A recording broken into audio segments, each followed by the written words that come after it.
McElroy Talks has a question. He says, is there a dollar amount where a vehicle is considered luxury?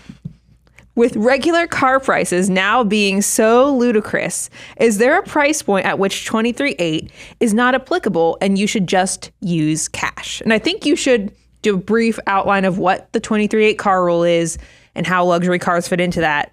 But the question of, when do you use 23.8 versus paying cash for a luxury car is a valid question. I'll do 23.8. You do luxury. How's that sound? Okay, you can do that. Sweet. All right. So when it comes to buying a car, we think that especially in the environment, and obviously paying cash is always a great solution. If you're able to pay cash, that's a wonderful way to pay for an automobile. But absent your ability to pay cash, we do have a car buying rule that will help make sure you keep yourself inside the guardrails, and it's 23.8. You want to put 20% down on the purchase. You do not want to finance for any more than 3 years or 36 months, and the total car payment cannot exceed 8% of your gross income. So if you can follow 23.8, you'll make sure you don't overbuy a car and get yourself into more car than you should. We actually have a great calculator out on the website, moneyguy.com, that you can go play with to see, okay, how much car can I afford and what should I put down? And you can actually do that. Now, there are two little caveats to the rule. Caveat number one is you want to make sure that your monthly investing is greater than your car payment. So you don't want to have a $700 car payment and only be investing $200 a month. You want those to be flipped. It's okay to have a $200 car payment if you're investing $700. So you want to make sure that the investment amount monthly is greater than the car payment. That's caveat number one. Caveat number two is you're not supposed to use 23.8 to buy a luxury vehicle. This is supposed to be for reliable transportation. So therein lies the rub. How do you quantify if something is luxury or not? Well, fortunately, us humans have this amazing resource. It's called a brain.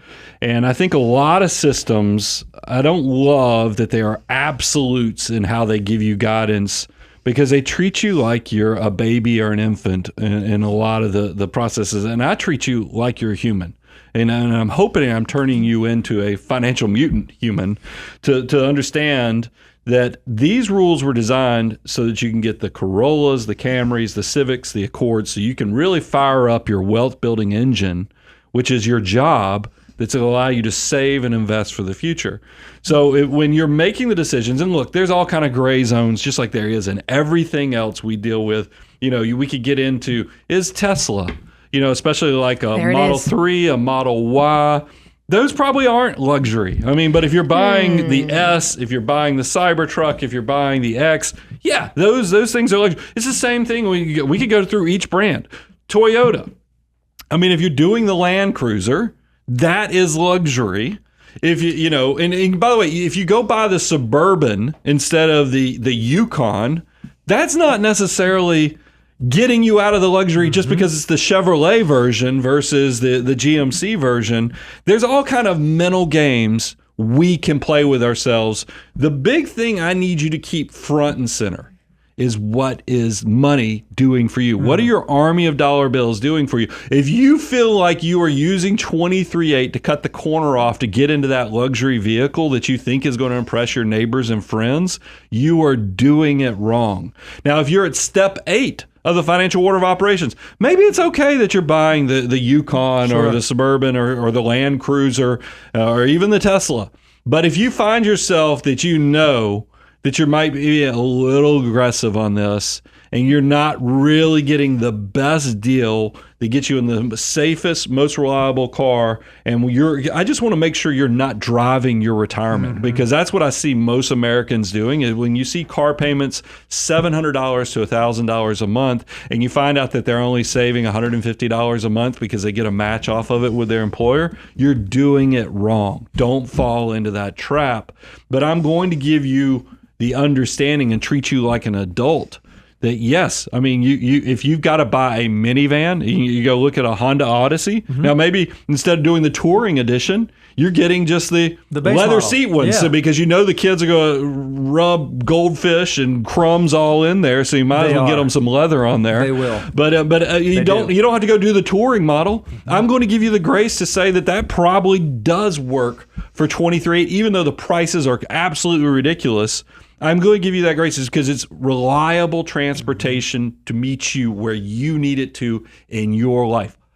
Personal finances are definitely personal. I'm just trying to give you the guidance so you don't get derailed and you're driving around in your retirement and you get to 60 years of age and you go, why do I not have money?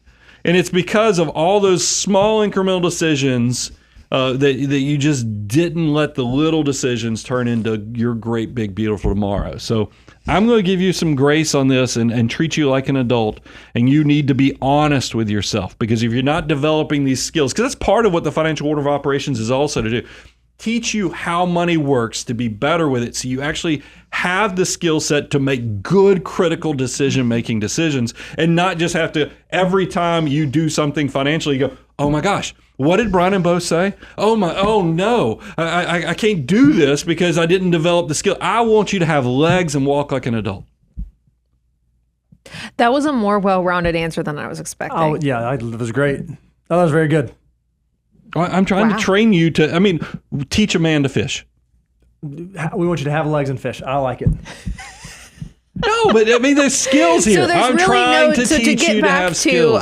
the original question, though, there's really not a dollar amount. There's not, and this is what I do admit that is hard to This is what McElroy said said that I thought was so interesting. He said, with regular car prices now being, is there a price at which 23.8 isn't applicable and you should just use cash?